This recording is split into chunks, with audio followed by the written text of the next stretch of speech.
Hello friends. आज एक नया टीडीएल ऑलरेडी एक बैंक टू इंपोर्ट का टूल बनाया हुआ है, जिसमें हम एक्सेल से बैंक स्टेटमेंट को टैली में इंपोर्ट करते हैं। कोई भी फॉर्मेट में होता है उसको हम इंपोर्ट कर लेते हैं। उसके अंदर हमने काफी सारे फीचर्स दिए हैं। अभी एक नया अपडेट का फीचर दिया है।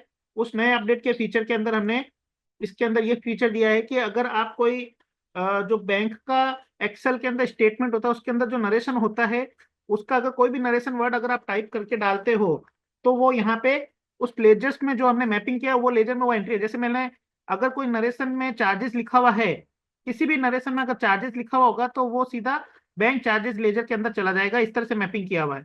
अब प्रॉब्लम क्या होती है कि अगर नरेशन को मैपिंग करनी तो एक एक करके सारे अपने हिसाब से नरेशन टाइप करना पड़ता है और लेजर को सेट करना पड़ता है, तो ये लंबा प्रोसेस हो जाता है। अब कई कस्टमर कहते हैं कि हमें एक्सेल शीट दे दीजिए, हम एक्सेल शीट के अंदर नरेशन का डिस्क्रिप्शन देंगे और उस डिस्क्रिप्शन के थ्रू ये काम कर लेंगे। तो यहाँ पे देखिए, नरेशन की जैसे मैंने डाला Manoj, cash, IMPS, charges, Suresh. अब जैसे किसी भी बैंक स्टेटमेंट में मनोज लिखा होगा तो मनोज टेक्सटाइल में चला जाना चाहिए। कैश आईएमपीएस लिखा तो कैश अकाउंट में चला जाना चाहिए। चार्जेस लिखा तो बैंक चार्जेस में चला जाना चाहिए। सुरेश लिखा तो सुरेश जैन में चला जाना चाहिए। इस तरह से मैं कोई भी सेटअप करूंगा, वो अपना आप उसके हिसाब से वो मैपिंग कर लेगा और उसी एंट्री में वो लेगा, सस्पेंस अकाउंट में वो नहीं लेगा। तो यहाँ पे मैंने ये फाइल बनाई है। अब यहाँ पे ये ऑप्शन दिया हुआ, अगर आप चाहो तो यहाँ पे सर्च की खुद अपने हिसाब से क्रिएट कर सकते हो कि भाई किसी भी जैसे आईएमपीएस लिखा हुआ है तो किस लेजर में जाना चाहिए, आप यहाँ पे मैपिंग कर सकते हो। बट अगर आपको एक्सेल के थ्रू मैपिंग करनी है तो आप एक्सेल के थ्रू भी कर सकते हो। अब इसके अंदर दो चीजें हैं कि एक्सेल के अंदर मैपिंग करने पे अगर आपको यहाँ पे कोई लेजर बना हुआ, लेजर दिया हुआ है नाम, और वो लेजर अगर आपकी टैली के अंदर नहीं है, तो उसके लिए भी आप यहाँ पे वो ऑटोमेटिक लेजर बना देगा। उसके लिए कॉमन ग्रुप आपको यहाँ पे सेलेक्ट कर देना है।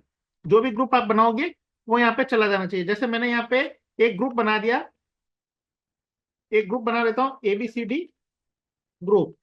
इसको मैं सस्पेंस में रख लेता हूँ। अब अगर मैं चाहता हूँ कि अगर कोई भी लेजर जो मैं मैपिंग करने जा रहा हूँ अगर वो नहीं बना हुआ है, तो वो ABCD ग्रुप के अंदर ऑटोमेटिक लेजर भी बनना चाहिए, उसका मैपिंग भी हो जाना चाहिए।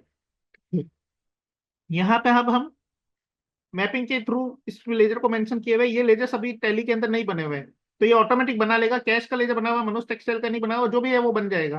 अब हम इसकी मैपिंग, इसको इंपोर्ट कैसे करना है, तो इसको इंपोर्ट करने के लिए यहाँ पे देखिए, अल्टर सर्च की के अंदर हमारा एक लेजर बना है, एक मैपिंग की हुई है चार्जेस, जिसको हमने बैंक चार्जेस के अंदर डाला है। ये बैंक चार्जेस में स्पेलिंग है बैंक CHG। अब यहाँ पे हमने ऑलरेडी लेजर मेंशन कर रखा है चार्जेस के लिए, यहाँ पे हमने नाम चेंज कर दिया bank charges. Bank charges ledger हमारे यहाँ बना हुआ नहीं है, तो वो ऑटोमेटिक बना लेगा। और चार्जेस में जो पहले बैंक CHG लेजर था वो रिप्लेस होके ये वाला लेजर आ जाएगा। तो अब हम यहाँ पे इसको सेट करते हैं। यहाँ पे मैंने ग्रुप सेट कर दिया। अब यहाँ पे आपको इंपोर्ट मल्टीपल सर्च की फ्रॉम एक्सेल दिया हुआ है। यहाँ आपको डी ड्राइव के अंदर नरेशन की नाम की मेरी फाइल है, एक्सेल के अंदर ये फाइल है। A कॉलम पे नरेशन है, B कॉलम पे लेजर है। ये कर दिया, इसको मैंने एंटर किया। ये मेरा यहाँ पे पूरा इंपोर्ट हो जाएगा। आप देख लीजिए, आप अभी यहाँ पे देखिए, चार्जेस है जो बैंक चार्जेस के अंदर चला गया, पहले बैंक CHG के अंदर था। अब मनोज है जो मनोज टेक्सटाइल में जाएगा, कैश IMPS कैश में चला जाएगा, सुरेश सुरेश जैन में जाएगा। अब यहाँ पे हम लेजर्स को बताते हैं। बैंक चार्जेस लेजर देखो ऑटोमेटिकली ABCD ग्रुप में गया है। मनोज टेक्सटाइल जो है वो ऑटोमेटिकली ABCD ग्रुप में गया है। इस तरह से ऑटोमेटिक वो जो लेजर है ABCD ग्रुप में जाएंगे। और अगर मान लो आपने यहाँ पे लेजर को मेंशन नहीं किया है, ग्रुप को मेंशन नहीं किया है, तो वो ऑटोमेटिक सस्पेंस अकाउंट में चले जाएंगे। तो आपको मैंने बताया यहाँ पे कि जो मैंने कॉन्फ़िगरेशन की थी उसके हिसाब से ऑटोमेटिक जो एक्सेल के अंदर सेटअप किया है वो ऑटोमेटिक यहाँ पे इंपोर्ट हो जाता है। इसमें अगर मैं चेंजेस करता हूँ, जैसे मनोज टेक्सटाइल मिल्स कर देता हूँ, तो अब ये नया खाता बन जाएगा। वापस अभी मैं इसको इंपोर्ट करता हूँ।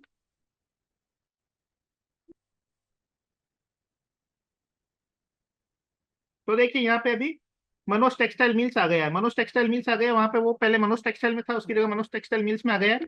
अब ये मनोज टेक्सटाइल मिल्स का खाता जो है वो ऑटोमेटिकली सस्पेंस अकाउंट में बन गया है, क्योंकि हमने वहां पे ग्रुप मेंशन नहीं किया था। तो ये नए चेंजेस हमने इस फीचर्स में डाले हैं, बैंक इंपोर्ट टूल में डाले हैं। I hope you will like this video. Thank you for watching.